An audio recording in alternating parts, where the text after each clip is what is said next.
The bond market sell-off is back on. The US 10-year Treasury yield up 14 basis points to 4.84% this morning after better than expected US retail sales figures. That's coming up in our 5 things in 5 minutes. And then in part 2 of our deep dive with Raymond Yeung into China's troubled local government financing vehicles, we find out what's causing the problem to start with. China's households don't pay much tax for all the public infrastructure they have. In fact, just 13% of China's workers on salaries in cities actually pay income tax. The fiscal arrangement of China is that those beneficiaries, in particular household, has a very, very minimal tax burden, but they are the major beneficiary of the public infrastructure. So I think that that's a more long-term problem for the debt sustainability of China. But first, in 5 and 5 with ANZ. Number 1, US retail sales rose 0.7% in September from August. That was faster than the market's expectation for growth of around 0.3%. That is firing up the bond market sell-off again. The US 10-year Treasury bond yield up to 4.84% this morning. It's just below its 16-year high of 4.89% hit earlier this month. That's lifting the US dollar versus other currencies, including the Aussie and the Kiwi dollars. They're down from their overnight highs. Right now, the Aussie is at 63.64 US cents. And at 5 o'clock Australian time, the Kiwi is down at 58.96 cents. Number 2, this sort of stronger than expected consumer spending in the United States is a factor in ANZ's economists tweaking their forecast for when the Fed will start cutting rates.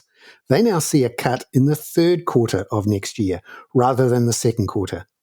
ANZ's senior international economist Tom Kenny points to data revisions showing larger excess savings for US consumers. We think this is propping up spending for a bit longer than we had been expecting, especially in Q3. A number of the regional Fed GDP now estimates for Q3 growth are looking quite strong for the quarter, suggesting above trend growth. And secondly, in conjunction with that, we saw, along with the very strong non-farm payroll for September, we saw that the BLS did some upward revisions to previous employment growth, whereas last month we were looking at 150,000 3-month moving average. We're now looking at a moving average of around 260,000. So both these things suggest that the US economy is looking a little bit stronger in Q3. Number 3, there was a downward surprise for the Reserve Bank of New Zealand yesterday, with global disinflation weighing down on domestic inflation.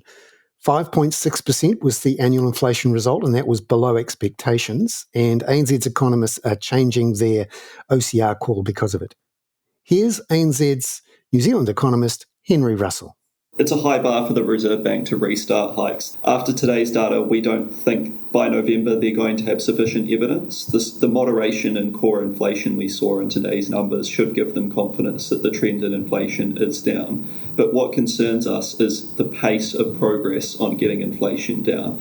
And as a result, we think by February, the Reserve Bank will be back at the hiking table, reflecting still persistent domestic inflation pressures that are likely to prove more challenging to get on top of and could see inflation outside the Reserve Bank's target band for longer than they currently expect.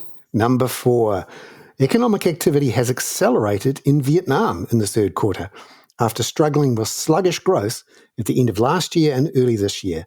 ANZ's head of Asia Research, Kuhn Go, explains. Vietnam's growth in Q3 accelerated on the back of an improvement across the industrial and construction sectors. At the same time, inflation has started to pick up on the back of higher energy prices. So our previous forecast for another interest rate cut has been changed. We now no longer expect another interest rate cut, and we expect the State Bank of Vietnam to keep policy constant at 3%, as growth is starting to pick up nicely, and now inflation risk is tilted to the upside. Number 5, the Monetary Authority of Singapore, the MAS, is likely to soften its policy guidance next year for the Singapore dollar, which should soften domestic interest rates. That's according to ANZ's senior strategist in Singapore, Irene Cheung. The MES is quite forward-looking and proactive. It was actually about 6 months before the U.S. Federal Reserve starting to hike rates, in early year 2022, and the MES actually started in October year 2021.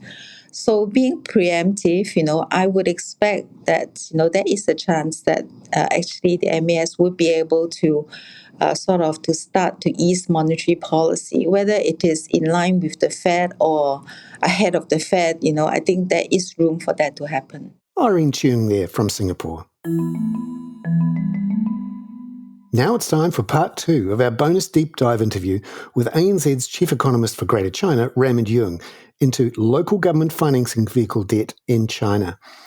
Yesterday he talked about it being at a tipping point. But how is it going to be solved? Well, it's worth looking into what the problem was to start with. I asked Raymond about a basic issue with China's tax system. So just to explain how the local government funding vehicles work and who gets the benefits from this economic growth because of the public investment in these public assets. Normally, it's a central government or a local government who invests in the public assets and then gets the money back eventually through income taxes, either from households or from corporates or through value-added taxes, goods and services taxes. But could you talk about how in China, and in particular for the local governments, they don't see much of the benefits of overall economic growth because they don't have access to income taxes, and there's also relatively low income taxes going to the central government. Can you talk a bit about that basic issue where the beneficiaries of the public investment, households eventually, aren't necessarily paying directly either to the central government or the local government at the moment? The core issue behind this local government debt trouble is because of some structural deficiency of the fiscal arrangement. Local governments lack a sustainable revenue stream.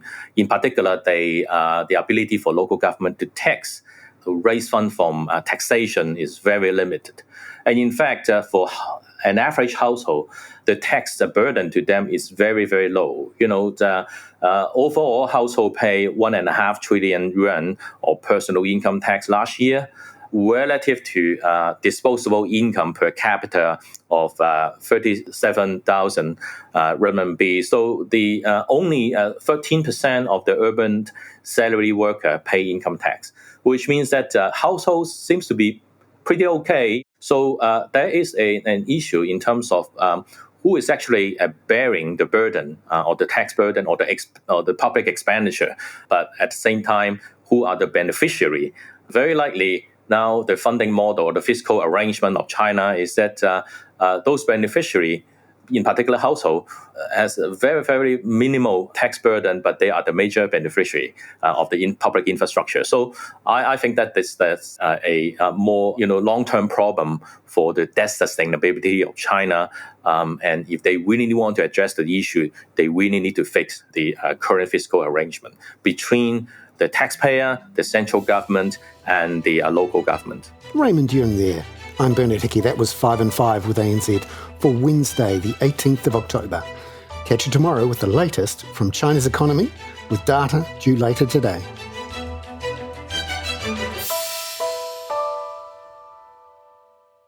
This podcast contains general information only, not investment advice.